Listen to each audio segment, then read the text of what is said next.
Hello, friends. Very good morning. Happy Friday to all of you. Arresting Arnab Goswami, editor in chief of republic TV, ఆయన arrest చేశారు. ఒక కారణం ఏంటంటే abetment to suicide. ఒకతను suicide చేసుకోవడానికి ఇతను పరోక్షంగా కారణమయ్యారు అని చెప్పి ఆయన అరెస్ట్ చేయడం అనేది జరిగింది. సో దానికి సంబంధించిన ఎడిటోరియల్ ఇది. సో బ్యాక్గ్రౌండ్ ఏంటి, ఎందుకు అరెస్ట్ చేశారు, అరెస్ట్ చేయడం కరెక్టా కాదా అనే విషయాలు విశ్లేషిస్తూ ఇది సాగింది. Police should have avoided an arrest that could be seen as politically motivated. బేసికల్గా ఇప్పుడు ప్రాబ్లం ఎక్కడ వస్తుందంటే, అర్నబ్ గోస్వామి మహారాష్ట్ర గవర్నమెంట్కి, మా ముంబై పోలీస్కి వ్యతిరేకంగా ఈ మధ్యన చాలాసార్లు మాట్లాడడం అనేది జరిగింది.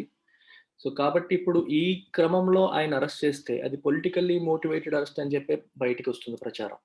సో కాబట్టి పోలీసులు దీన్ని అరెస్ట్ చేసి ఉండాల్సింది, ఎందుకంటే ఇది పొలిటికల్లీ మోటివేటెడ్గా ప్రజలు భావించే అవకాశం ఉంది కాబట్టి అరెస్ట్ చేయడం అవాయిడ్ చేసి ఉండాల్సింది అని చెప్పి ఈ సెంటెన్స్ యొక్క meaning. So before we go further, I would like to talk about something. శ్రీకాకుళంలో మన ఇన్స్టిట్యూట్ రీఓపెన్ అవుతోంది ఈ రోజు నుంచి.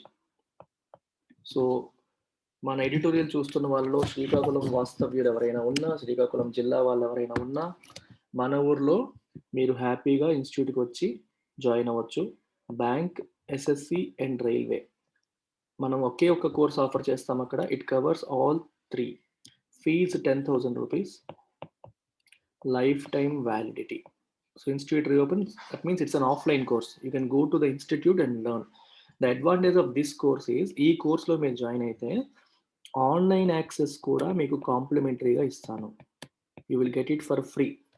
You get access to all online classes of bank, SSC and railway and all mock tests. Institute యొక్క app ఉంటుంది, మాక్ టెస్ట్లన్నీ కూడా free of cost వస్తాయి.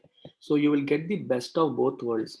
అటు ఆఫ్లైన్లో ఫ్యాకల్టీతో ఇంటరాక్షన్ జరుగుతుంది మీకు డైరెక్ట్గా, రెండవది ఆన్లైన్ యాక్సెస్ కూడా మీకు లభిస్తుంది. That's the beauty of this particular course. చాలా మంది అడిగారు సివిల్స్కి కూడా ఆఫ్లైన్ స్టార్ట్ చేస్తారంటే, నో అమ్మ, ఈ సంవత్సరానికి సివిల్స్కి ఎటువంటి ప్లాన్స్ లేవు. ఇది ఆల్రెడీ ఉంది మనకి. బ్యాంక్, ఎస్ఎస్సి, రైల్వే అనేది మొదటి నుండి చేస్తున్నదే. కోవిడ్ వల్ల క్లోజ్ చేసాం, we are reopening it. So interest ఉన్న వాళ్ళు, ఆఫ్లైన్కి వచ్చి జాయిన్ అవ్వాలనుకునే వాళ్ళు శ్రీకాకుళం వచ్చి జాయిన్ కావచ్చు.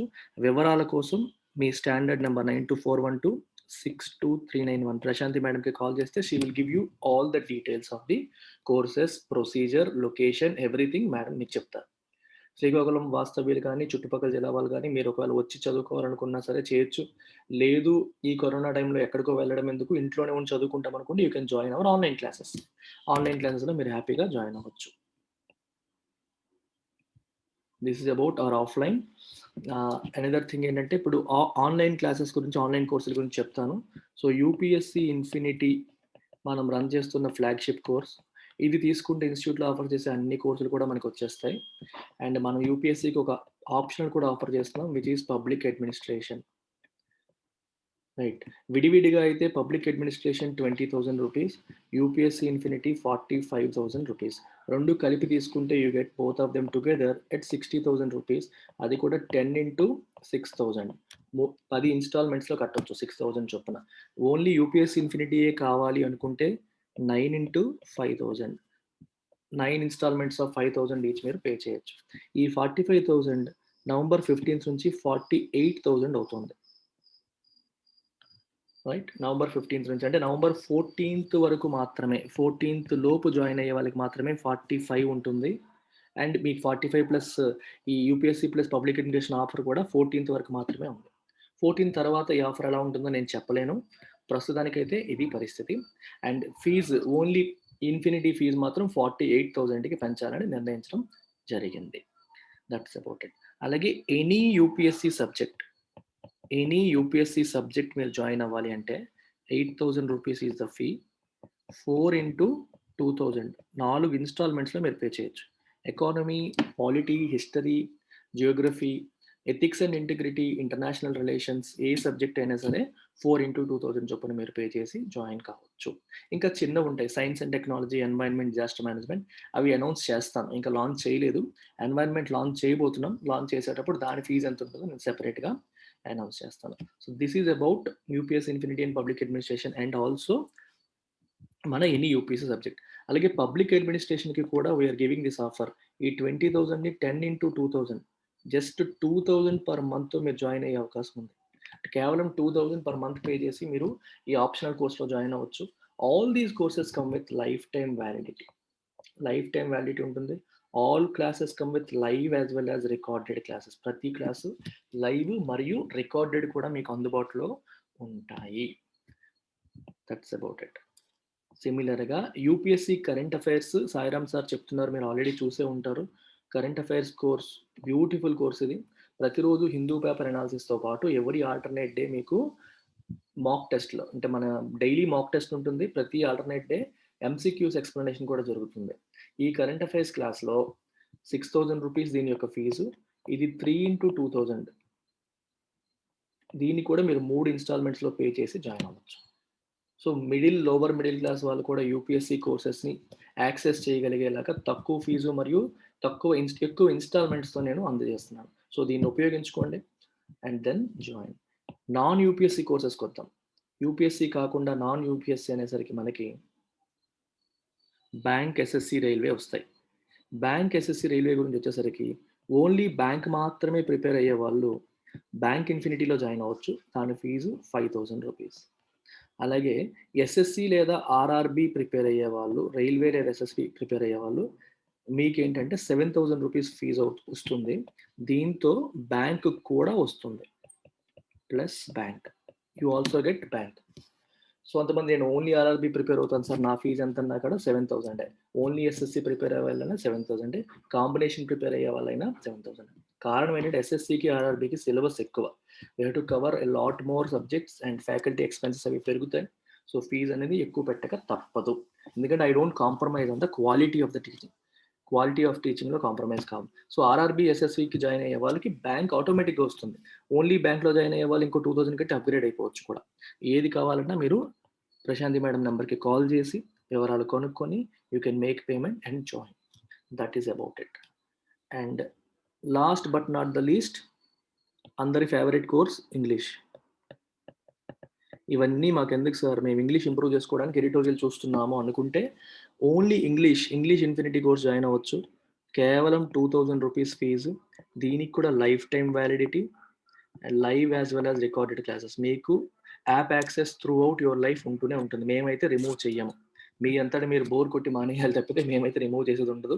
మీరు ఇంప్రూవ్ అయ్యేంత వరకు కూడా మీరు ఇన్‌స్టిట్యూట్ లైవ్ క్లాసెస్ వినొచ్చు, రికార్డెడ్ క్లాసెస్ వినొచ్చు. యాక్సెస్ అలా ఉంటూనే ఉంటుంది. యూ గెట్ గ్రామర్, ఫండమెంటల్స్ నుంచి గ్రామర్ వస్తుంది. You get vocabulary, Hindu paper చదవగలిగే ఎబిలిటీ బిల్డ్ చేసుకుంటారు. వర్డ్స్ నేర్చుకుంటారు అండ్ ఆల్సో కాంప్రహెన్షన్.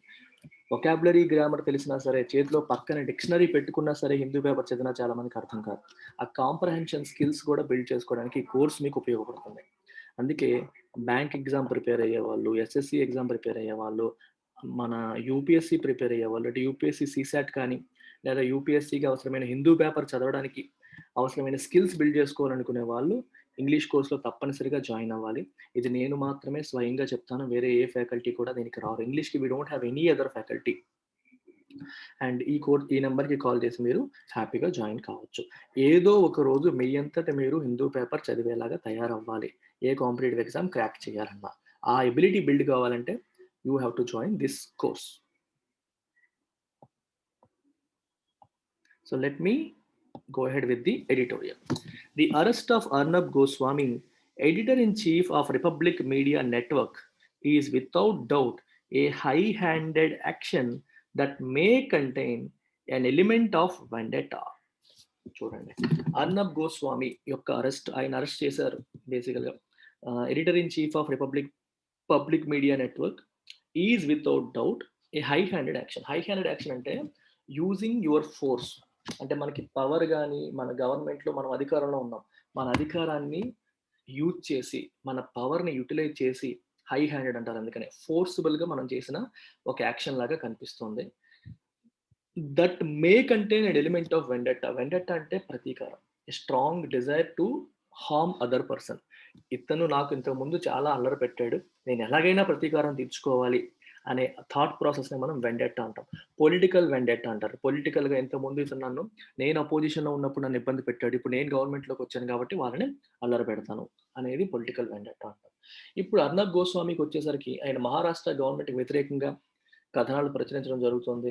అలాగే ముంబై పోలీస్ కమిషనర్‌కి వ్యతిరేకంగా కూడా మాట్లాడడం జరిగింది చాలా సందర్భాల్లో. కంగనా రనౌత్ కేసెస్‌లో గాని, లేకపోతే సుశాంత్ సింగ్ రాజ్‌పుత్ కేస్‌లో గాని, ఈయన వాళ్ళకి వ్యతిరేకంగా మాట్లాడడం వల్ల పోలీస్ కమిషనర్, ముంబై పోలీస్ మరియు మహారాష్ట్ర గవర్నమెంట్ ఇతనిపైన కక్ష కట్టి కావాలనే ప్రతీకారం తీర్చుకుంటున్నారు అనే భావన ప్రజల్లోకి వచ్చే అవకాశం ఉంది. అందుకే అంటున్నాను. That may contain an element of వెండెట్టా. So, నిజంగా ఆ భావన ఉండి ఉండవచ్చు. ఇన్‌ఫాక్ట్ నిజంగానే ఇందులో వెండెట్టా ఉండి ఉండవచ్చు. అందుకనే వీళ్ళు ఇమ్మీడియేట్‌గా పాత కేస్ ఏదో క్లోజ్ చేసిన కేస్ మళ్ళీ రీఓపెన్ చేసి అతన్ని అరెస్ట్ చేసి ఉండవచ్చు అనేది ఒక యాస్పెక్ట్. మే అంటే బహుశా అని అర్థం. ఒకటి క్లియర్ ఏంటిది? ఇది హై హ్యాండెడ్ యాక్షన్. గవర్నమెంట్ తన పవర్‌ని ఉపయోగించింది అనేది క్లియర్. అయితే ఇందులో పొలిటికల్ వెండెట్టా కూడా ఉండవచ్చు అని అనిపిస్తోంది. There was nearly no reason to arrest Mr. Goswami or any other citizen for that matter in a case that has been reopened after being formally closed by a competent court in 2019. 2019లో ఒక court ద్వారా close చేయబడ్డ ఒక case reopen చేసి వెంటనే అతన్ని arrest చేసేయాల్సిన అవసరం, కారణం అనేది యాక్చువల్‌గా లేదు. అర్నబ్ గోస్వామినే కాదు, ఏ సిటిజన్ కూడా ఇమ్మీడియేట్‌గా అరెస్ట్ చేయాల్సిన అవసరం లేదు. మనం కేస్ రీఓపెన్ చేసిన తర్వాత కొంచెం ఇన్వెస్టిగేషన్ చేసి సఫిషియంట్ ఎవిడెన్స్ గ్యాదర్ చేసి, చార్జ్ షీట్ ఫైల్ చేసి అప్పుడు అరెస్ట్ చేసి ఉండాల్సింది. ఇలా రీఓపెన్ చేయంగానే అరెస్ట్ చేసేసారు. సో, అలా అరెస్ట్ చేయాల్సిన అవసరం లేదు అనేది ఈ ఈ సెంటెన్స్ యొక్క meaning. There was no reason to arrest. Arrest చేయడానికి సహేతుకమైన కారణాలేమీ లేవు. It might be true that the police then may have under political influence unlawfully closed a complaint that Mr. Goswami and two others had abetted suicide of Anvay Nayak, an interior designer, in May 2018, and that there may be sufficient cause for it to be investigated afresh. అయితే ఇక్కడ విషయం ఏంటంటే అర్నబ్ గోస్వామి తప్పు చేయలేదా అని కాదు ఇక్కడ. తప్పు చేసి ఉండవచ్చు, కాదనట్లేదు. చూడండి, it might be true that the police then may have under the political influence unlawfully closed a complaint. Arnab Goswami మరియు ఇంకో ఇద్దరు, అండ్ బేసికల్‌గా స్టోరీ ఏంటంటే అన్వయ్ నాయక్ అనే వ్యక్తి ఒక ఇంటీరియర్ డిజైనర్. ఈయన రిపబ్లిక్ టీవీకి వాళ్ళ ఆఫీస్ ఇంటీరియర్ డిజైనింగ్‌కి గట్రా వర్క్ చేశాడు. అలాగే ఇంకొంతమందికి కూడా ఆయన వర్క్ చేశాడు. అయితే ఈయనకి రావాల్సిన పేమెంట్ ఏదైతే ఉందో, మనీ ఏదైతే ఉందో అర్నబ్ గోస్వామి పే చేయలేదు. అలాగే మిగిలిన ఇంకో ఇద్దరు కూడా ఆయనకి పే చేయలేదు. ఈ డబ్బుల భారం, వాళ్ళకి రావాల్సిన డబ్బులు రాక ఆయనకి అప్పుల భారం ఎక్కువైపోయి ఆయన సూసైడ్ చేసుకున్నాడు. సూసైడ్ చేసుకొని సూసైడ్ నోట్ రాసాడు. అందులో వీళ్ళ పేర్లు కూడా మెన్షన్ చేశాడు. వీళ్ళు నాకు ఇవ్వాల్సింది ఇవ్వలేదు. అందుకని నేను సూసైడ్ చేసుకోవాల్సి వస్తుంది అని చెప్పి రాసి మరీ ఆయన చనిపోయాడు. సో, కాబట్టి ఒక రకంగా ఆయన సూసైడ్‌కి, ఆయన ఆత్మహత్యకి వీళ్ళు అబెట్ చేసినట్టే. అబెట్ అంటే encourage someone to do a crime. Suicide కూడా ఒక రకంగా క్రైమే కదా! తప్పే కదా! అతను తప్పు చేసుకోవడానికి, ఆ తప్పు జరగడానికి వీళ్ళు ఒక రకంగా కారణం అయ్యారు. రైట్. ఆహ్, ఆహ్, అయితే అప్పుడు అర్నబ్ గోస్వామి పైన కంప్లెయింట్ వెళ్ళింది. సో, ఆయన పైన కేసు నడిచింది. కానీ అప్పటికి, అంటే ఇంతకు ముందు బీజేపీ గవర్నమెంట్ ఉండేది. ప్రాబబ్లీ బీజేపీ గవర్నమెంట్ లేదా అండర్ పొలిటికల్ ఇన్‌ఫ్లూయెన్స్ ఆ కేస్‌ని, ఆ కంప్లెయింట్‌ని అన్‌లాఫుల్లీ క్లోజ్ చేసి ఉండవచ్చు. ఎప్పుడు? అప్పుడు పోలీసులు. అంటే ఇంతకు ముందు ఆయన పైన వచ్చిన కేసు అప్పటికున్న పొలిటికల్ ఇన్‌ఫ్లూయెన్స్ వల్ల క్లోజ్ చేసి ఉండవచ్చు అని అంటున్నారు. And that there may be sufficient cause for it to be investigated afresh. So, అప్పుడు పొలిటికల్ ఇన్‌ఫ్లూయెన్స్ వల్ల క్లోజ్ చేసాము. కానీ నిజంగా అర్నబ్ గోస్వామి తప్పు చేశారు. కాబట్టి ఇంకా ఇన్వెస్టిగేషన్ చేయడానికి సఫిషియంట్ కారణం ఉంది. ఉండి ఉండవచ్చు అంటున్నారు. అందుకే మేబీ ప్రతి చోట చూడండి, ఇక్కడ మేబీ, ఇక్కడ కూడా మే హావ్, ఇవన్నీ బహుశా, బహుశా అని చెప్తున్నాం. ఓకే. అప్పుడు ఆయనకి పొలిటీషియన్స్ సపోర్ట్ చేశారు కాబట్టి క్లోజ్ చేసేసాము. కానీ నిజంగా ఆయన తప్పు చేశాడు. మరొకసారి ఇన్వెస్టిగేషన్ చేయాల్సిన అవసరం ఉంది. అవసరం ఉండి ఉండవచ్చు. Given the presence of an incriminating suicide note, there may be some substance in the allegation. Given ante considering the fact that given the presence of an incriminating suicide note లో చెప్పాను ఆయన పేరు రాసి మరి ఆయన చనిపోయాడని.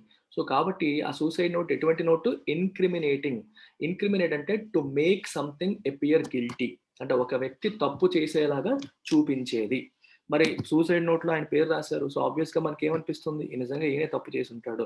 మరి లేకపోతే ఆయన పేరు రాసి మరి ఎందుకు చనిపోతాడు? So, this suicide notes is actually incriminating. చూడండి ఇక్కడ మీకు గుర్తుపెట్టుకోవడానికి సింపుల్ టెక్నిక్ చెప్తాను. క్రైమ్ కదా, క్రైమే కదా క్రిమినేటింగ్. క్రైమ్ అంటే నేరం, ఇన్ అంటే లోపలికి, అంటే నేరం అతను చేసినట్టుగా, నేరం చేసినట్టుగా అలా. ఇన్క్రిమినేటింగ్ అంటే అతను నేరం చేసినట్టుగా చూపించే ఒక సాక్ష్యం లాంటిది, చూపించే ఒక ఎవిడెన్స్ లాంటిది, చూపించే ఒక టూల్ లాంటిది ఆ సూసైడ్ నోట్. అది ఉంది బేసికల్గా, దాని ప్రెజెన్స్ ఉంది, అది ఉంది. There may be some substance in allegation. మరి సూసైడ్ నోట్ ఉంది కాబట్టి వీళ్ళు చేస్తున్న అలిగేషన్ అంటే ఆరోపణలో కొంత సబ్స్టెన్స్ ఉండి ఉండవచ్చు. సబ్స్టెన్స్ అంటే బలం, ఆరోపణకి బలం ఉండొచ్చు, ఆధారం ఉండవచ్చు అని అర్థం. హౌఎవర్, అయినప్పటికీ there is no reason to arrest anyone unless they are likely to evade trial, threaten witnesses or destroy evidence. అలా అని చెప్పి ఇమీడియట్గా అరెస్ట్ చేయాల్సిన అవసరం ఉందా? లేదు. ఎప్పుడు అరెస్ట్ చేయాలి? వాళ్ళని? Unless they are likely to evade trial. Trial అంటే విచారణకి సహకరించకుండా తప్పించుకుపోదు. ఎవేడ్ అంటే తప్పించుకోవడం, అవాయిడ్. ట్రయల్ అంటే విచారణ. ఆ విచారణని తప్పించుకునేలాగా ఉండే అవకాశం ఉంటే అరెస్ట్ చేయొచ్చు. లేదా థ్రెటన్ విట్నెసెస్, సాక్షుల్ని బెదిరించే అవకాశం ఉంటే అరెస్ట్ చేయొచ్చు. ఆర్ డెస్ట్రాయ్ ఎవిడెన్స్, ఎవిడెన్స్ని నాశనం చేసేలా ఉంటే అరెస్ట్ చేయొచ్చు. ఈ 3 కేసెస్లో ఉంటే అరెస్ట్ చేయొచ్చు. కానీ అనవసరంగా ఎందుకు, ఇతను 3 కూడా చేసేవాడు కాదు కదా, ఎందుకు అరెస్ట్ చేయడం, అవసరం ఏముంది అని చెప్పి వీళ్ళు అంటున్నారు, ఆధార్ అంటున్నారు. It would have been more appropriate if the police had investigated the matter thoroughly and filed a charge sheet in a court of law if there was sufficient evidence to believe that the conduct of the accused had driven the victim to suicide. ఏం చేస్తుంటే బాగుండేది? It would have been more appropriate. ఎలా చేస్తుంటే బాగుండేది?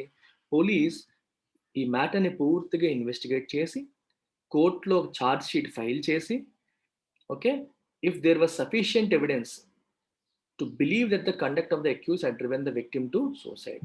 అంటే అర్నబ్ గోస్వామి యొక్క behaviour వల్లే, అతని కండక్ట్ వల్లే, అక్యూజ్డ్ అంటే ఆరోపణలు ఎదుర్కొంటున్న వ్యక్తి, ముద్దాయి అంటాం తెలుగులో. అక్యూజ్డ్ అంటే ఇక్కడ ఎవరు? అర్నబ్ గోస్వామి. ఆయన బిహేవియర్, ఆయన కండక్ట్ వల్లే విక్టిమ్ అంటే సఫర్ అయిన వారు ఎవరు? అన్వయ్ నాయక్. విక్టిమ్ అంటే సఫరర్, రైట్. ఇతని బిహేవియర్ అతను సూసైడ్ చేసుకోవడానికి దారి తీసింది అని సఫిషియంట్ ఎవిడెన్స్ ఉంటే ప్రాబబ్లీ బాగుండేది. అలా ఎవిడెన్స్తో వాళ్ళు ఛార్జ్ షీట్ ఫైల్ చేసి ఉంటే బాగుండేది అని అర్థం. The transactions and agreements involved and the testimony of the family may have been enough to seek a conviction under Section 306 of the IPC, which essentially requires sound evidence of acts that directly or indirectly incited victims to take their own lives. బేసికల్గా చూడండి, అది the transactions and agreements involved అంటే ఈ అన్వయ్ నాయక్కి అర్నబ్ గోస్వామికి మధ్యలో జరిగిన agreement. ఇతను interior designer అని చెప్పి ఆయన పే చేస్తానని చెప్పి అగ్రిమెంట్ రాసుకుంటారు కదా, మీరు ఈ పని పూర్తి చేస్తే మీకు ఇంత ఇస్తామని చెప్పి, ప్లస్ అలాగే వీళ్ళ మధ్యలో జరిగిన ట్రాన్సాక్షన్స్ ఏవైతే ఉన్నాయో అవి, అలాగే testimony of the family, Anvay Naik యొక్క ఫ్యామిలీ యొక్క టెస్టిమోనీ. వాళ్ళు ఏమంటున్నారు? నిజంగానే అలా జరిగింది, అందువల్లే మా భర్త చనిపోయారు, ఆయన పేమెంట్ చేయకపోవడం వల్ల చనిపోయారు అని చెప్పి వాళ్ళు ఏమన్నా చెప్తే అది. ఇలాంటివన్నీ కూడా తీసుకొని సూసైడ్ నోట్ కూడా ఉంది. They may have been enough to seek a conviction. ఇవన్నీ కోర్టుకి ప్రొడ్యూస్ చేసి ఇతను నేరం చేశాడు అనడానికి ఇది ఒక మంచి ప్రూఫ్ అని చెప్పి అప్పుడు అరెస్ట్ చేస్తామని చెప్పి అడిగి ఉండొచ్చు. Under which section? సెక్షన్ 306. ఈ సెక్షన్ 306 ఏం అడుగుతుంది? Which essentially requires sound evidence. Sound అంటే strong evidence of acts that directly or indirectly, acts అంటే చర్యలు, చట్టాలు కాదు ఇక్కడ, చర్యలు. Evidence of acts that indirectly or directly incited అంటే provoked victims to take their own lives. ఈ విక్టిమ్ ఎవరైతే ఉన్నారో, సఫరర్ ఎవరైతే ఉన్నారో, చనిపోయిన వ్యక్తి తన ప్రాణాలు తనే తీసుకునేలాగా వీళ్ళు చేసిన పనులే దానికి కారణమయ్యాయి. వీళ్ళు చేసిన పనులే అతని ప్రాణాలు అతను తీసుకునేలాగా ప్రొవోక్ చేశాయి, అతని ఈ సూసైడ్ చేసుకునేలాగా ప్రేరేపించాయి అని ప్రూఫ్ ఉండాలి. ఆ ప్రూఫ్ ఉంటే, బేసికల్గా ఆ ప్రూఫ్ ఉంటే కన్విక్షన్ మనం అడగొచ్చు. కన్విక్షన్ అంటే నేరం చేశారు అని చెప్పి అడగొచ్చు. అర్థమవుతుందా? బేసికల్గా ఇవన్నీ సరిపోయేవి. ఈ ట్రాన్సాక్షన్స్, అగ్రిమెంట్స్, వాళ్ళ టెస్టిమోనీ, సూసైడ్ నోట్ ఇవేవైతే ఉన్నాయో అవి చూపిస్తే నిజంగానే సరిపోయేది. అది చూపించి చేయాల్సింది ముందే అరెస్ట్ చేసేసారు అనేది ఇక్కడ క్వశ్చన్. అరెస్ట్ చేయడం తప్పు అనేది కాదు, ఇప్పుడే అరెస్ట్ చేయాల్సిన పని ఉంది అనేది థింగ్. ఇప్పుడే అరెస్ట్ చేయడం అనేది ఏంటంటే అతన్ని బాధ పెట్టడానికి, లేదంటే అతన్ని ఇబ్బంది పెట్టడానికి, ఇబ్బందులు గురి చేయడానికి. So political వెండెట్టా. ఇప్పుడు రేపు పొద్దున్న అర్నబ్ గోస్వామి బయటకు వచ్చేయొచ్చు. కానీ ఈ 3, 4 రోజులు సఫర్ అయ్యాడు కదా! ఈ సఫర్ అయ్యేలా చేయడమే పోలీసుల యొక్క ఉద్దేశం అయ్యుండొచ్చు. అది ఇక్కడ point. Claims by almost all union ministers that Mr. Goswami's arrest bespeaks an attempt to throttle the media, however, have no substance, as it is obviously a case unrelated to his work as a television anchor. Claims by almost all union ministers. Union ministers అందరూ కూడా ఒక మాట అంటున్నారు. Claim అంటే వాళ్ళు చెప్తున్న మాట. Whatever they have said, right? That is claim. క్లెయిమ్‌కి చాలా మీనింగ్స్ ఉన్నాయి. నేను రిపీటెడ్‌గా చెప్తున్నాను. If someone claimed something, that means they have said something. అంటే వాళ్ళ ఆర్గ్యుమెంట్ అది, వాళ్ళ వాదన అది అని అర్థం. If someone claims, if corona claims someone's lives, that means corona వాళ్ళ ప్రాణాల్ని హరించేసింది. టేక్ అవే, ప్రాణాల్ని తీసేసుకుంది. Accident claimed lives of 5 members of a family అన్నారనుకోండి. ఒకే ఫ్యామిలీకి చెందిన 5 ప్రాణాల్ని యాక్సిడెంట్ హరించింది. టుక్ అవే అంటే క్లెయిమ్‌కి ఆ మీనింగ్ కూడా ఉంది. I have a claim on this property. ఈ ప్రాపర్టీ పైన నాకు హక్కు ఉంది. సో క్లెయిమ్ అంటే రైట్, ఆ మీనింగ్ కూడా ఉంది. అంటే హక్కు అనే మీనింగ్, టేక్ అవే లైఫ్ అనే మీనింగ్, రెండోది చెప్పడం, చెప్పాము అనే మీనింగ్. సో క్లెయిమ్ నౌన్ గాను ఉంటుంది, వెర్బ్ గాను ఉంటుంది. ఈ పదానికి చాలా ఎక్కువ మీనింగ్స్ ఉంటాయి. ఈ యూనియన్ మినిస్టర్స్ అందరూ ఏమంటున్నారు? మిస్టర్ గోస్వామిస్ అరెస్ట్ బిస్పీక్స్, బిస్పీక్ అంటే ఇండికేట్, ఇండికేట్స్ అని అర్థం. ఆయన అరెస్ట్ దేన్ని ఇండికేట్ చేస్తుంది? It indicates an attempt to throttle the media. Throttle అంటే ఏంటంటే మీకు గొంతు నులమడం అంటాం చూడండి. మీడియా గొంతు నులిమేశారు. మీడియా గొంతు నులిమేశారంటే మీడియా మాట్లాడకుండా ఆయన వీళ్ళకి వ్యతిరేకంగా మాట్లాడాడు కాబట్టే ఇలాంటి కేసులన్నీ ఓపెన్ చేసేసి అతన్ని ఇలా ఇలా చేస్తున్నారు అని చెప్పడం. స్ట్రాంగిల్ అనమాట. థ్రాటల్ అంటే స్ట్రాంగిల్, గొంతు నులమడం అన్నట్టుగా మీరు అర్థం చేసుకుంటే బెటర్. ఊపిరాడకుండా చేయడం, గొంతు నులమడం. మీడియా గొంతు నొక్కేస్తున్నారు, గొంతు నొక్కేయడం కోసమే చేస్తున్నట్టుగా ఇది కనిపిస్తోంది అంటున్నారు. అయితే ఈ క్లెయిమ్స్ అనేవి హ్యావ్ నో సబ్స్టెన్స్, దానికి బలం లేదు అని చెప్పి ఆథర్ అంటున్నారు. ఎందుకు? As it is obviously A case unrelated to his work as a television anchor. ఇప్పుడు ఈ కేసు ఏంటి? ఒక ఇంటీరియర్ డిజైనర్, ఆయన ఆఫీస్ పెట్టినప్పుడు ఇంటీరియర్ డిజైన్కి ఇస్తానని డబ్బులు ఇవ్వలేదు, ఇవ్వకపోవడం వల్ల అతను సూసైడ్ చేసుకున్నాడు. దానికి ఈయన పరోక్షంగా కారణమయ్యాడు అనేది కేసు. సో టెలివిజన్ యాంకర్గా ఆయన వర్క్కి దీనికి ఎటువంటి సంబంధం లేదు. కాబట్టి వాళ్ళు చెప్తున్న విషయంలో ఆధారం లేదు, బలం లేదు అని చెప్పి అంటున్నారు. At the same time, the manner in which a matter can be reopened and the accused arrested might have a chilling effect on other journalists with better credentials than Mr. Goswami. సమస్య ఏంటి ఇక్కడ? At the same time, అదే సమయంలో the manner in which a matter can be reopened, ఒక పాత మ్యాటర్ని reopen చేసి, close అయిన cases మళ్ళీ రీఓపెన్ చేసి, అండ్ అందులో అక్యూజ్డ్, ఆరోపణలు ఎదుర్కొంటున్న వ్యక్తి ముద్దాయిని అరెస్ట్ చేసిన విధానం ఏదైతే ఉందో might have a chilling effect. Chilling అంటే హారిఫైయింగ్, భయపెట్టే ఎఫెక్ట్ ఉంటుంది వేరే జర్నలిస్టుల పైన. అంటే అర్థం ఏంటి? మనం ప్రభుత్వానికి వ్యతిరేకంగా లేదా పోలీస్కి వ్యతిరేకంగా ఏదన్నా రిపోర్టింగ్ చేస్తే, మనం గతంలో చేసిన ఏదైనా ఒక తప్పుని తీసుకొచ్చి దాన్ని వెంటనే రీఓపెన్ చేసేసి మనల్ని అరెస్ట్ చేసే అవకాశం ఉంటుంది అనే భయం మిగిలిన జర్నలిస్టులకి కలిగే అవకాశం ఉంది ఈ ఇన్సిడెంట్ వల్ల అనేది ఇక్కడ చెప్తున్నాను. Other journalist with better credentials than mister Goswami. Goswami కంటే బెటర్ క్రెడెన్షియల్స్ ఉన్న అదర్ జర్నలిస్ట్. క్రెడెన్షియల్స్ అంటే మన యొక్క క్వాలిటీస్ అని, మన యొక్క క్వాలిఫికేషన్స్ అని, మన యొక్క ఆమెని తీసుకోవచ్చు. ఈ క్వాలిఫికేషన్స్, అచీవ్మెంట్స్, ఆయనకంటే గొప్ప క్రెడెన్షియల్స్ ఉన్న వాళ్ళు కూడా భయపడేలాగా ఈ యాక్టివిటీ ఉంది.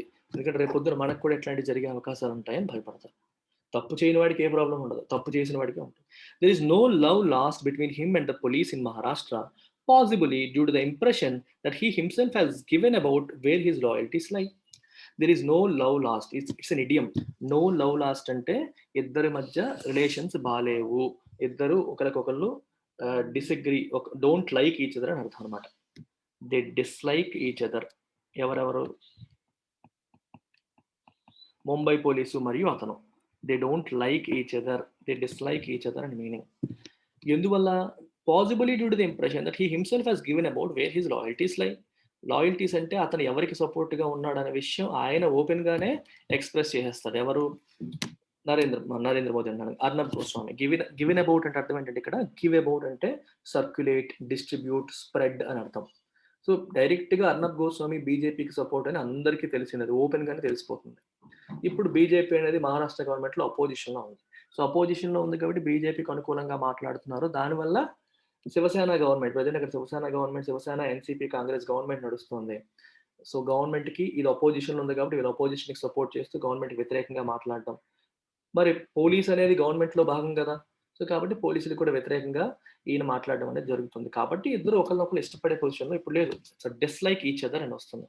It is conceivable that his arrest may have an unsavory extension of the continuing acrimony between the Shiva Sena and the BJP. Okay, conceivable అంటే it can be imagined. Conceive అనే పదానికి multiple meanings ఉన్నాయి. If a girl conceives, if a married ఎవరైనా సరే girl conceive అయిందంటే అర్థం ఏంటి? తను ప్రెగ్నెంట్ అయింది అని అర్థం. ప్రెగ్నెంట్ అయింది. అదొక మీనింగ్. ఇంకో మీనింగ్ ఏంటి? కన్సీవ్ అంటే if you conceive an idea that means నీకొక కొత్త ఐడియా వచ్చింది. ఇప్పుడు ప్రెగ్నెన్సీ కూడా అంతే కదా! ఒక కొత్త ప్రాణం నీలో పురుడు పోసుకుంది అంటాం. అలాగే నీలో ఒక ఐడియా పురుడు పోసిందనుకోండి, దాన్ని మనం కన్సీవ్ ఎన్ ఐడియా అంటాం. అలాగే కన్సీవ్ అంటే గ్రహించు అనే మీనింగ్ కూడా ఉంది. గ్రహించడం అంటే పర్సీవ్. చూడండి, కన్సీవ్ అంటే ఇమాజిన్ అనే మీనింగ్ కూడా వస్తుంది. అంటే కొత్త ఐడియా అని చెప్పాను కదా ఇప్పుడు. ఒక కొత్త ఐడియా మీ మదిలో పుడితే దాన్ని కూడా కన్సీవ్ అంటాం. అలాగే కన్సీవ్ ఎన్ ఎగ్ మనకు తెలిసిందే. మన ప్రెగ్నెంట్ అవ్వడం కూడా. ఒక ప్లాన్ గాని ఏదన్నా మన మైండ్‌లో వస్తే దాన్ని కన్సీవ్ అంటాం. సో, ఇక్కడ ఎలా తీసుకున్నారు కన్సీవ్? ఇట్ ఈస్ కన్సీవబుల్ అంటే మనం ఇమాజిన్ చేయొచ్చు. కలుగుతాము. ఏమని ఆలోచించగలుగుతాము? ఏమని ఇమాజిన్ చేయగలుగుతాము? That his arrest may be an unsavoury extension బేసికల్‌గా of the continuing acrimony between Shiv Sena, బీజేపీకి, శివసేనకి మధ్యలో జరుగుతున్న అక్రిమనీ అంటే బిట్టర్ క్వారల్ అంటాం. ఇద్దరికి మధ్యలో రిలేషన్ బాలేదు. బిటర్‌నెస్, ఇల్ ఫీలింగ్ ఇద్దరి మధ్యలో. ఒకప్పుడు బీజేపీ, శివసేన కలిపి పోటీ చేశాయి. ఈసారి విడివిడిగా కలిసి పోటీ చేసినప్పటికీ మళ్ళీ శివసేన బీజేపీ నుంచి వెళ్ళిపోయి వాళ్ళతో కలిసిపోయి ప్రభుత్వం ఏర్పాటు చేసింది. సో, ఇద్దరి మధ్య ఒక బిటర్‌నెస్, ఒక ఇల్ ఫీలింగ్ ఉంది. దానికి ఒక ఎక్స్‌టెన్షన్ లాగా అన్‌సేవరీ అంటే డిస్‌టేస్ట్‌ఫుల్. అన్‌సేవరీ అంటే something that is not good, something that is not tasting well. అంటే ఒక విషయంలో ఇందులో టేస్ట్ ఎక్కడొస్తుంది సార్ అని మీరు అడగొచ్చు. ఫుడ్ టేస్ట్ అంటాం. అలాగే ఒక ఇన్సిడెంట్ కూడా ఇది కరెక్ట్‌గా లేదు. ఇది మంచి పద్ధతి కాదు అంటాం చూడండి. అన్‌సేవరీ అంటే bad. It is bad in taste. ఇప్పుడు మనం ఒక తప్పుడు మాట మాట్లాడామనుకోండి. Is it good in taste or bad in taste? అది చెవులకి శ్రావ్యంగా ఉంటుందా? ఇబ్బందికరంగా ఉంటుందా? చెవులకి బావుంది అనుకోండి టేస్ట్‌ఫుల్. చెవులకి వినడానికి బాలేదనుకోండి అంటే పర్సనల్ రిమార్క్స్, బూతులు మాట్లాడడం, తప్పుడు మాటలు మాట్లాడడం దట్ ఈస్ అన్‌సేవరీ రిమార్క్ అంటాం. ఆ రకంగా మీరు తీసుకోవాలి. అన్‌సేవరీ అంటే డిస్‌టేస్ట్‌ఫుల్ అని అర్థం. అంటే something that is not proper, that is not correct. వీళ్ళిద్దరికి మధ్యలో ఉన్న బిట్టర్‌నెస్, రైవల్రీ ఏదైతే ఉందో దానికి ఒక ఎక్స్‌టెన్షన్ లాగా ఇది కనిపిస్తోంది. అలా కనిపించడాన్ని మనం ఇమాజిన్ చేయొచ్చు. మనకు అర్థమైపోతుందని అర్థం. అందుకనే చూడండి, ఇతను అరెస్ట్ చేయగానే యూనియన్ మినిస్టర్స్, బీజేపీ లీడర్స్ అందరూ కూడా ఒక్కసారిగా ఆయనకి సపోర్ట్‌గా మాట్లాడడం అనేది మనం చూస్తున్నాం. He already has pending FIRs against him for allegedly making inflammatory remarks on air.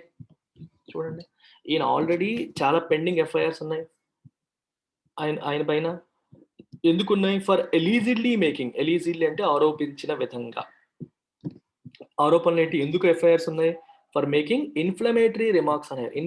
Inflammation అంటే ఏంటి? మనకి మంట కదా! ఒక దగ్గర మనకి ఇన్ఫ్లమేషన్ వచ్చిందంటే కొంచెం అక్కడ బాడీలో చూడండి, మెడిసినల్‌గా తెలుసు కదా మీకు, మంట వస్తుంది అక్కడ. ఇన్ఫ్లమేటరీ రిమార్క్స్ అంటే ఎదుటి వాళ్ళకి కోపం తెప్పించేలాగా, ఎదుటి వాళ్ళకి యాంగర్ తీసుకొచ్చేలాగా, ఎదుటి వాళ్ళని వాళ్ళ లోపల మంట కలిగేలాగా మాట్లాడడాన్ని ఇన్ఫ్లమేటరీ అంటాం. ఇన్ఫ్లమేటరీ రిమార్క్స్ ఆన్ ఎయిర్ అంటే టెలివిజన్‌లో. గాలిలో అని కాదు, టెలివిజన్‌లో ఆయన చేశారు. మరి టెలివిజన్ శాటిలైట్ ద్వారా మనకొస్తుంది కదా! అందుకని ఆన్ ఎయిర్ అనే పదం వాడారక్కడ. అలా చేసినందుకు ఆయన పైన ఆల్రెడీ చాలా ఎఫ్ఐఆర్స్ ఉన్నాయి. He is an outspoken critic of the Maharashtra government. Maharashtra గవర్నమెంట్‌కి ఆయన ఓపెన్ క్రిటిక్. ఔట్‌స్పోకెన్ అంటే he doesn't mince his words. అంటే మాటలు అనాలా వద్దా అని ఆలోచించడు. ఏమైనా అనాలంటే అనేస్తాడు. అలాంటి వ్యక్తిని మనం ఔట్‌స్పోకెన్ అంటాం. క్రిటిక్ అంటే విమర్శించే వ్యక్తిని క్రిటిక్ అంటాం. Besides running down the police in connection with the Sushant Singh Rajput death probe, he has been taunting Mumbai Police Commissioner ever since his channels came under investigation for allegedly fixing TRPs. ఒకటి besides అంటే in addition to running down the police. Running down అంటే criticise చేయడం. If you run down something or someone, that means you criticise it heavily. పోలీస్‌ని criticise చేయడంతో పాటు ఏ విషయంలో? In connection with Sushant Singh Rajput death probe అంటే విచారణ, ఇన్వెస్టిగేషన్. సుశాంత్ సింగ్ రాజ్‌పూత్ డెత్ ఇన్వెస్టిగేషన్‌లో పోలీస్‌ని క్రిటిసైజ్ చేశారు ఈయన. పోలీసులు వాళ్ళ పని వాళ్ళు చేసుకుంటుంటే మధ్యలో ఈయన వచ్చేసి మీరు ఇది చేయలేదు, అది చేయలేదు, నిజంగా అయింది అబెట్మెంట్ టు సూసైడ్ అంటే ఆయన సూసైడ్ చేసుకోవడానికి కారణాలున్నాయి. అది సూసైడ్ కాదు, మర్డరు అది ఇది అని చెప్పి వీళ్ళు ప్యారలల్ ఇన్వెస్టిగేషన్ చేసి చాలా ఇబ్బంది పెట్టారు. పోలీసుల్ని క్రిటిసైజ్ చేయడం అనేది జరిగింది. అది చేయడంతో పాటు he has been taunting the Mumbai police commissioner. Mumbai police కమిషనర్‌ని టాంట్ చేస్తారు. టాంట్ అంటే వెక్కిరించడం. చూడండి కోతి చేష్టలు గట్రా చేసి ఇలాగ మనం వెక్కిరిస్తాం చూడండి, దాన్ని టాంటింగ్ అంటాం. ఇన్సల్టింగ్ రిమార్క్స్, వాళ్ళని ఇబ్బంది కలిగేలా మాట్లాడడం, వాళ్ళని బాధ పెట్టేలాగా వెటకారంగా మాట్లాడడం, ఇవన్నీ మనకి టాంటింగ్ కింద వస్తుంది. మీకు టాంటింగ్ పదం గుర్తుందా? మన క్రికెట్‌లో మీరు చూసుంటే ఆండ్రూ సిమన్స్ ఆస్ట్రేలియన్ క్రికెటర్. అతన్ని హర్భజన్ సింగ్ టాంట్ చేశాడు అని చెప్పి, అంటే కోతిలాగా ఉంటావు అని చెప్పి హర్భజన్ సింగ్ అప్పుడు అలా అన్నాడని చెప్పి ఆరోపణ వచ్చింది ఆస్ట్రేలియా సిరీస్‌లో. That is taunting. సో, నువ్వు కోతిలా ఉంటావని ఇతను కోతి హావభావాలతో ప్రవర్తించారనుకోండి, అతన్ని రిఫర్ చేస్తూ ఇతను కోతిలా ఉంటాడు, కోతి నుంచి వచ్చాడు అన్నట్టుగా మాట్లాడటం. That is taunting. ఇతను అలాగే ముంబై పోలీస్‌ని వెటకారంగా, ఇన్సల్టింగ్‌గా మాట్లాడుతూ చేస్తున్నాడు ఎప్పటినుంచి? Ever since his channels came under investigation for allegedly fixing TRPs. టీఆర్‌పీస్‌ని అర్నబ్ గోస్వామి ఫిక్స్ చేసేసారు. టీఆర్‌పీ అంటే తెలుసు కదా మనకి, టెలివిజన్ ఎక్కువ మంది చూస్తున్నారా లేదా అని చెప్పడానికి అదొక ఇండికేటర్. టీఆర్‌పీ బావుంది అంటే వాళ్ళ ఛానెల్ ఆ పర్టిక్యులర్ ప్రోగ్రామ్ ఎక్కువ మంది చూస్తున్నారని అర్థం. ఆ టీఆర్‌పీస్ కూడా ఈయన కొనేసాడు, ఫిక్స్ చేసేసాడు. వచ్చిన కొత్తల్లోనే రిపబ్లిక్ టీవీ అందరూ చూస్తున్నట్టుగా చూపించి టీఆర్‌పీలో ఆల్రెడీ మేము నంబర్ 1 అని చెప్పి దాన్ని ప్రమోట్ చేసుకుంటూ ఇప్పుడు జనాలంతా ఏంటంటే ఎవరు నంబర్ 1 అంటే అటు చూడడానికి ప్రయత్నం చేస్తారు. ఆ రకంగా ఇన్‌ఫ్లూయెన్స్ చేశాడు ప్రజల్ని అని చెప్పి ఒక కేసొచ్చింది. ఆ ముంబై పోలీస్ కమిషనర్ ఆ కేసు ఆహ్, ఇన్వెస్టిగేషన్ చేయడం జరుగుతోంది. అప్పటినుంచి వాళ్ళని టాంట్ చేయడం కూడా ఈయన చేస్తున్నారు. అంటే ఈ రకంగా పోలీసులతో ఈయన పెట్టుకున్నాడని అర్థం వస్తుంది. In this back drop, so ఈ బ్యాక్ డ్రాప్‌లో, ఈ కాంటెక్స్ట్‌లో, ఈ బ్యాక్‌గ్రౌండ్‌లో ఆనస్ అంటే responsibility was on the state and the police to avoid the impression of resorting to vendetta. So జనరల్‌గా ఏమనిపిస్తుంది? ఒకటి బీజేపీ, శివసేన 2 వేరుగా ఉన్నాయి. శివసేన అధికారంలో ఉంది. బీజేపీ ప్రతిపక్షంలో ఉంది. ఈయన బీజేపీకి సపోర్ట్‌గా ఉన్నాడు. శివసేనకి వ్యతిరేకంగా మాట్లాడుతున్నాడు అనేది మనం చూసాం ఆల్రెడీ.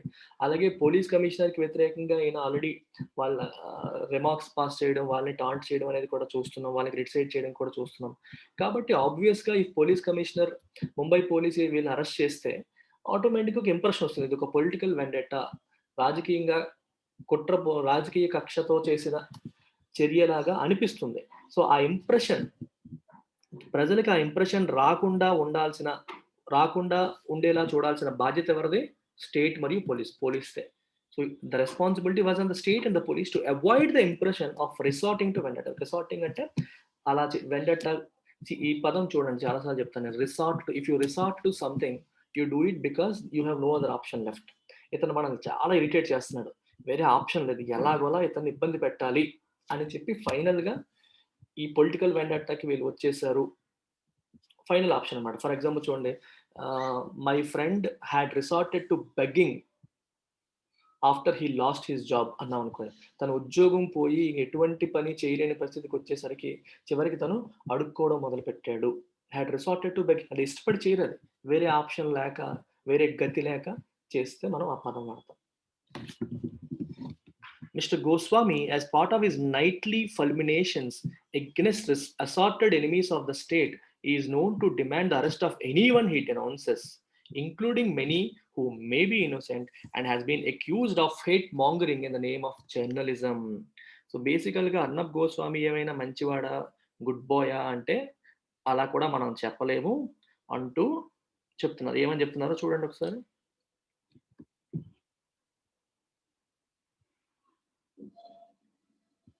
ఇక్కడ ఏం చెప్తున్నారు? Mister Goswami as part of his nightly fulmination. Nightly అంటే హ్యాపెనింగ్ ఎట్ నైట్. ప్రతిరోజు రాత్రి 9 గంటలకు ఆయన ప్రోగ్రామ్ అవుతూ ఉంటుంది. 9కో, 8కో. ఆ ప్రోగ్రామ్‌లో భాగంగా ఫల్మినేషన్ అంటే వైలెంట్ ఔట్ బర్స్ట్. గట్టిగా అరుస్తాడు ఆయన మామూలుగా మాట్లాడడు. మామూలు జర్నలిస్ట్‌కి అర్నబ్ గోస్వామికి డిఫరెన్స్ అదే. He shouts. Okay. Violent outburst అంటాం. తనకి ఎవరైతే నచ్చరో వాళ్ళపైన అరుస్తూ మాట్లాడతాడు. దానికి ప్రజలు అట్రాక్ట్ అవుతారు. People get attracted to noise. నార్మల్‌గా, స్టేబుల్‌గా మాట్లాడితే చూడాలనిపించదు. అందులో ఎంటర్‌టైన్‌మెంట్, డ్రామా ఉండదు.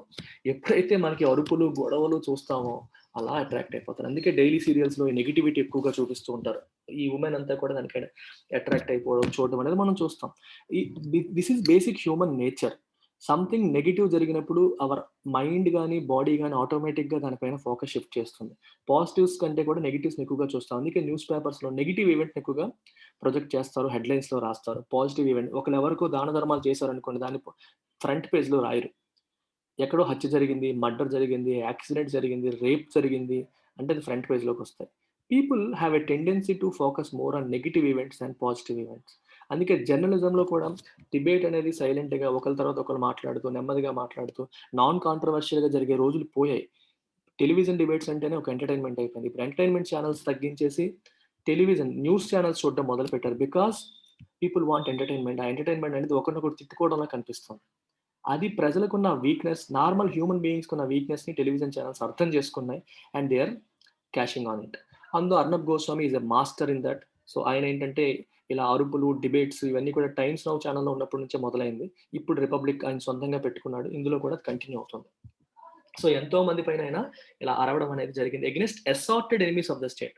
అసార్టెడ్ ఎనిమీస్ అంటే చూడండి, మనం స్వీట్ బాక్స్ ఏదైనా స్వీట్ షాప్‌కెళ్ళామనుకోండి, పాలకోవా వేరేగా, బూందీ లడ్డు వేరేగా అన్నీ విడివిడిగా ఉంటాయి. అలాగే ఇంకొక సెపరేట్ బాక్స్ అసార్టెడ్ అంటారు. అసార్టెడ్ అంటే అందులో ఒకటి, ఇందులో ఒకటి, ఇందులో ఒకటి, ఇందులో ఒకటి. So, taken from different sources, taken from different fields, taken from different contents. రకరకాల ఉన్న వాటినన్ని తీసుకొచ్చి ఒక దగ్గర పెడితే దాన్ని అసార్టెడ్ అంటాం. ఇక్కడ అసార్టెడ్ ఎనిమీస్ అంటే గవర్నమెంట్‌కి ఒక్కొక్క విషయంలో ఒక్కొక్కళ్ళు ఎనిమీలు ఉంటారు. అంటే గవర్నమెంట్ అంటే ఇక్కడ ఉద్దేశ్యం కేంద్ర ప్రభుత్వం. ఎందుకంటే ఆయన కేంద్ర ప్రభుత్వానికి సపోర్ట్ కాబట్టి. కేంద్ర ప్రభుత్వం అంటే బీజేపీ గవర్నమెంట్‌కి సపోర్ట్ కాబట్టి. సో, దానికి వాళ్ళు ఎవరెవరైతే ఎనిమీస్ ఉంటారో వాళ్ళందరిని కూడా పట్ల కూడా ఈయన డిబేట్‌కి పిలుస్తాడు. వాళ్ళ పైన అరుస్తూ ఉంటారు. He is known to demand the arrest of anyone he denounces. ఆయన ఎవరెవరైతే కరెక్ట్ కాదని చెప్తారో, డినౌన్స్ అంటే వాళ్ళని పబ్లిక్‌గా డిక్లేర్ చేయడం. వాళ్ళు కరెక్ట్ మనుషులు కాదు అని. So, to declare someone to be wrong. To declare something to be wrong. ఇది తప్పు అని చెప్పి ఆయన ఏదైతే అంటారో, ఎవరినైతే అంటారో వాళ్ళని అరెస్ట్ చేసేయండి అని చెప్పి ఇమ్మీడియేట్. రియా చక్రవర్తిని చూడండి. తన వల్లే జరిగింది అని చెప్పి. అది పోలీసులు ఇన్వెస్టిగేషన్ జరగలేదు. సీబీఐ జరగలేదు. ముందే ఈయనొచ్చేసి అరెస్ట్ చేసేయండి అని చెప్పి ఆయన ఓపెన్‌గా అడగడం అనేది ఆయనకి అలవాటే. Including many who may be innocent. వాళ్ళు ఇన్నోసెంట్ కూడా అయ్యుండొచ్చు. He doesn't care. ఆయన ఏదైనా అనుకుంటే చెప్పేస్తాడు. And has been accused of hate mongering in the name of journalism. Journalism పేరుతో హేట్‌ని అంటే కొన్ని వర్గాల పైన, కొన్ని రంగాల్లో ఉన్న వ్యక్తుల పైన, కొన్ని కమ్యూనిటీస్‌ల పైన హేట్ వాళ్ళ పట్ల ఒక ద్వేష భావాన్ని మాంగరింగ్ అంటే స్ప్రెడ్. హేట్ మాంగరింగ్ అంటే హేట్‌ని స్ప్రెడ్ చేయడానికి కూడా ఆయన వెనుకాడడు అనే ఆరోపణలు ఆయన పైన ఉన్నాయి. హాస్ బీన్ అక్యూజ్డ్ ఆఫ్ అంటే ఆయన అలా చేస్తారు అని చెప్పి ఆరోపించబడ్డారు. However he should not be held to his own low standards. అతను లో స్టాండర్డ్స్ ఫాలో అవుతాడు జర్నలిజంలో అని చెప్పి, అతన్ని కూడా మనం అలాగే లో స్టాండర్డ్స్‌తో ఆహ్, ట్రీట్ చెయ్యకూడదు. If pre trial arrests are not necessary. అంటే ఇన్వెస్టిగేషన్ జరగడానికి ముందే అరెస్ట్ చేయడం అనేది అవసరం లేకపోతే, ఎప్పుడు అవసరం? వాళ్ళు సాక్షుల్ని ప్రభావితం చేస్తారని, లేకపోతే ఊరు నుంచి పారిపోతారని, విట్నెస్‌ని బెదిరిస్తారని, ఎవిడెన్స్ డెస్ట్రాయ్ చేస్తారని ఉంటే చేయొచ్చు. లేకపోతే అరెస్ట్ చేయాల్సిన అవసరం లేదు. Right. If pre trial arrests are not necessary they should be avoided. అప్పుడు వాటిని అవాయిడ్ చేయాలి. Especially if they could be seen as politically motivated. ఎందుకంటే పొలిటికల్లీ మోటివేటెడ్ అని ప్రజలు భావించే అవకాశం ఉంటే ఇంకా అవాయిడ్ చేయాలి. అప్పుడు ఏమవుతుందంటే సింపతి ఫ్యాక్టర్ వస్తుంది. అతను తప్పు చేశాడా, ఒప్పు చేశాడా అనే ఫ్యాక్టర్ పక్కకెళ్ళిపోయి ఇది పొలిటికల్ వెండెట్టా అని చెప్పి మాత్రమే ప్రజలు భావించే అవకాశం వస్తుంది. కాబట్టి అలాంటి వాటిని అవాయిడ్ చేయాలి అని ఆథర్ అంటున్నారు. That's about it. Thank you very much.